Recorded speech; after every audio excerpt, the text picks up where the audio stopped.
Olá, bom dia, boa tarde, boa noite. Não sei a hora que você vai ver esse vídeo, mas que Deus abençoe e que seja um tempo de conhecimento ainda mais das nossas virtudes e também das nossas mazelas. E na psicologia ou nas ciências sociais há um termo que os psicólogos, os cientistas sociais usam muito, que é o chamado espelhamento. E o que é o espelhamento? O espelhamento é quando um botão meu é acionado a partir do outro, né? A partir do olhar do outro. O que é isso? Aquilo que me irrita no outro, né? Aquilo quando eu olho para o outro, que isso me irrita, isso é chamado de espelhamento.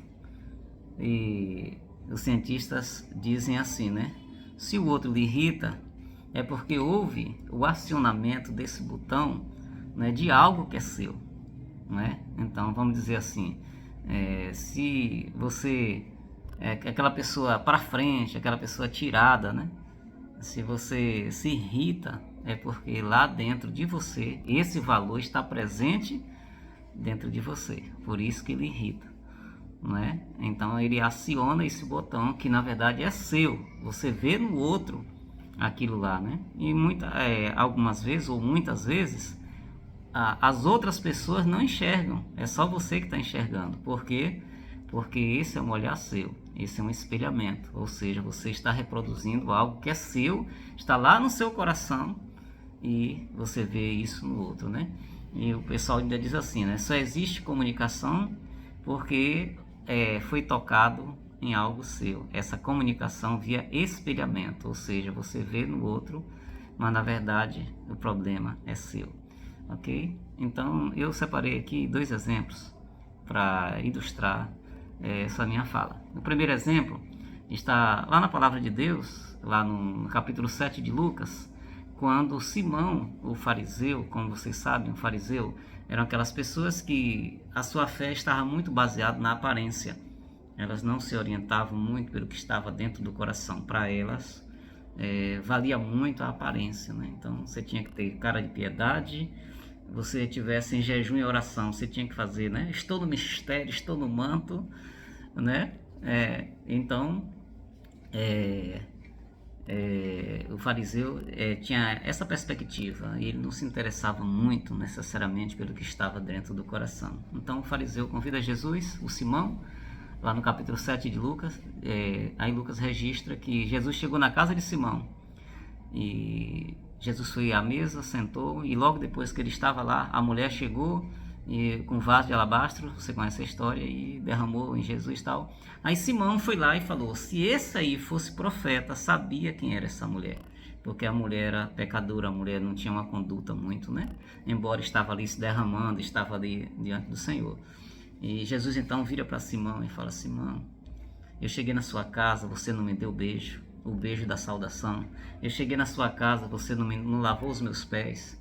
E esta mulher pecadora, assim que eu cheguei, ela não cessa de beijar os meus pés e não cessa de lavar os meus pés com as suas lágrimas de arrependimento. E Jesus conta a história do credor, vocês conhecem também. E no finalzinho, 7:47 de Lucas, Jesus fala, quem pouco ama, pouco perdoa. Então o amor de Simão é um amor baseado na aparência, baseado nas palavras. Esse é um exemplo de espelhamento. Então Simão não viu Jesus como profeta porque Jesus não olhou para a aparência daquela mulher, que era uma pecadora, né? E a outra nota de espelhamento que eu registrei aqui é na escolinha do professor Raimundo, a dona Bela. Então, se você não teve acesso, esqueceu, você pode ir lá e dar uma olhadinha, né? A dona Bela é uma senhora, já uma senhora assim, muito feia, né? No espelhamento também tem essa antítese, né? Tem essa polarização, né? Então, é chamada também psicologia reversa, né? Você nega para afirmar ou afirma para negar. Então a dona Bela, o nome é Bela, mas ela é uma senhora assim, que não é muito provida de beleza. E Dona Bela toda vestida, né? Toda até o pescoço, aquelas roupas grandes, aquelas meia calça, aquelas coisas.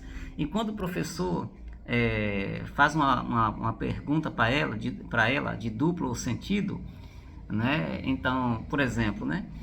Aqui em Salvador, na Bahia, tem um bairro chamado Pau Grande, né? E tem um outro bairro chamado Pau Miúdo. Então, vamos dizer assim, que se o professor perguntasse, você sabe onde fica Pau Miúdo, em Salvador? Então ela dá uma histeria e cai ao chão e bota as pernas para cima e abre, né, as pernas. Enfim, o professor fez uma pergunta e ela entendeu outra coisa, né? Por quê?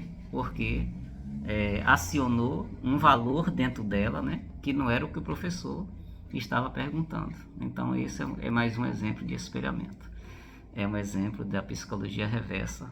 É interessante a gente estudar para a gente conhecer e a gente pedir ao Senhor que nos ajude a corrigir aquilo que tanto nos faz mal, que está camuflado lá, né? E que Deus nos abençoe em nome do Pai, do Filho e do Espírito Santo. Amém.